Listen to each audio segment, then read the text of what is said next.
A deputies commission was created to decide how to spend the 51 million rubles which have arrived from enterprises and citizens into the Russian Sovereignty Defense Fund, which was created after the August coup.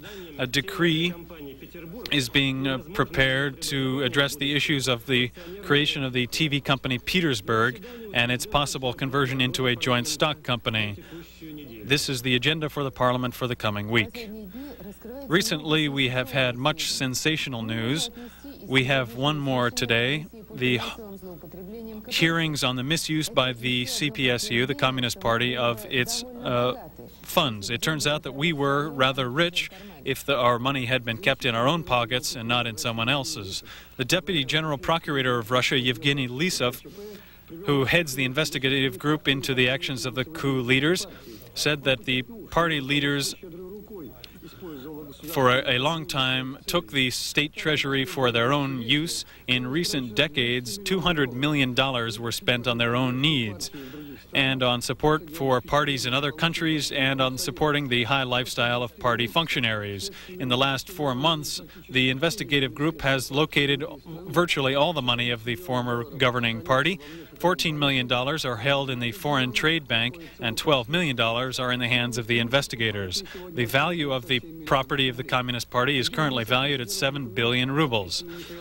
The Deputy Procurator revealed a document indicating that President Gorbachev in July of last year had given the party administration the right to invest party dollars in small enterprises, stock companies, and banks. This could be an attempt to conceal resources in case the Communist Party went underground. The investigative commission will answer this question. The other question is whether there is hope that we will return to us the money that is held in foreign banks. I believe we need to adopt a law on the legal status of these organizations, which were called public organizations, but in fact governed this country. If we recognize, and this should be recognized in legal form, that these resources are the money of the people and not members' dues of party members, this will make it easier for us to appeal to Swiss banks and Finnish banks and tell them that Russia is merely looking for its own property. Journalists are very interested in the press conference today, where facts of more distant history were discussed. The main question was this: does it make sense to stir up events that are already far removed from us in time? To answer these questions, they tried at this press conference conducted by the chairman of the Russian archives, Rudolf Pichoy. The most comforting news was that any academic or even any mortal of this country or any other will have the right of free access to any archive in Russia, except those which are temporarily classified. Most of this information will be available free of charge. There were also loud appeals, a loud reaction to the plans to release in about 2 years a 65-volume set called The Unknown Lenin. This contains thousands of documents which the party leadership planned to ban forever.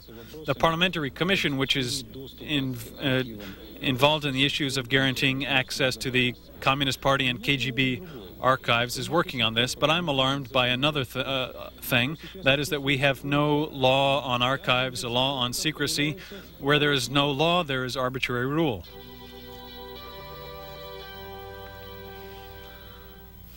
The fourth session of the Armenian Supreme Soviet opened today in Yerevan. Before we hear our correspondent's report, here's one detail which characterizes the situation in that state. After a long break, the secondary schools of Armenia opened today. Students will come once a week for 10 to 15 minutes to receive their homework for the next 7 days. This regime is necessitated by the energy crisis in the Republic.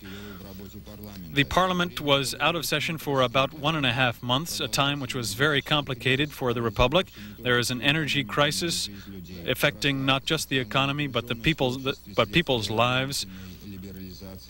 The social crisis is increased after the forced liberalization of prices, and of course the fighting in Nagorno-Karabakh has continued unabated for 2 weeks. This all indicates that the situation in the Republic requires profound and comprehensive analysis. This analysis was given today to the Parliament by Armenian President Levon Ter-Petra's son. He said that Azerbaijan still attempts to decide the conflict between them by force, and that in order to control the conflict in a peaceful way, Armenia must appeal for the support of the international community to internationalize the conflict. The president also said that Armenia must establish direct, mutually beneficial contacts with its immediate neighbors, Turkey, Iran, and the countries of the Middle East. Residents of the Azerbaijani village of Serkhavent came under artillery fire last night and today. They fled to the basements of the building. As the police chief Major Mayedov said, the fire came from several neighboring Armenian villages, including artillery shells and other kinds of fire. There is no casualty information yet. The agency Azerinform says that the city of Shusha and the surrounding villages came under fire last night. Information from the other side, the local interior ministry of the Armenian village of Kichan reports that that town came under fire and that there are casualties. The outskirts of Stepanakert were also attacked. In South Ossetia, according to the press agency there, the areas around Skhinvali and Gorsky region, there was shooting last night. There is no casualty information from the Ossetian side. The conflict continues and was the result of a retaliatory action by Georgian forces as a response to the decree on the state of emergency by the Ossetian Supreme Soviet.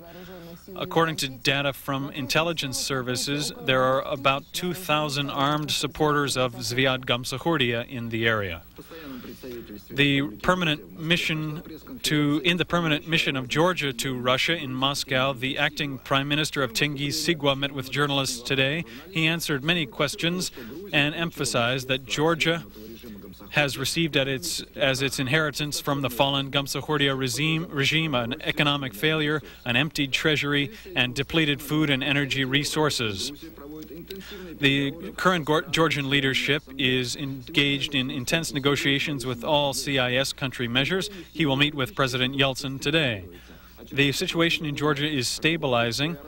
All airports and stores are open. The Provisional Military Council, which contains representatives of all opposing parties in Georgia, has begun democratic reforms, he said, including land reform, privatization of housing, and state property.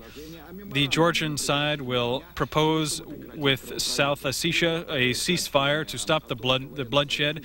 He denied a rumor that his government is negotiating with Gamsahurdia, and he said that Georgia is considering the question of joining the Commonwealth of Independent States.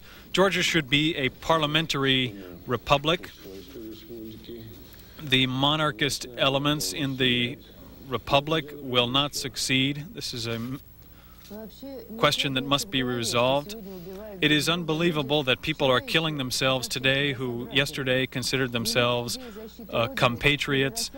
The defense of the motherland is now becoming the defense of one's own political interests, and we are forgetting and crossing out the pages of our common history. But now let's remember those who will always be heroes, the members of the organization called Final Military Call-Up.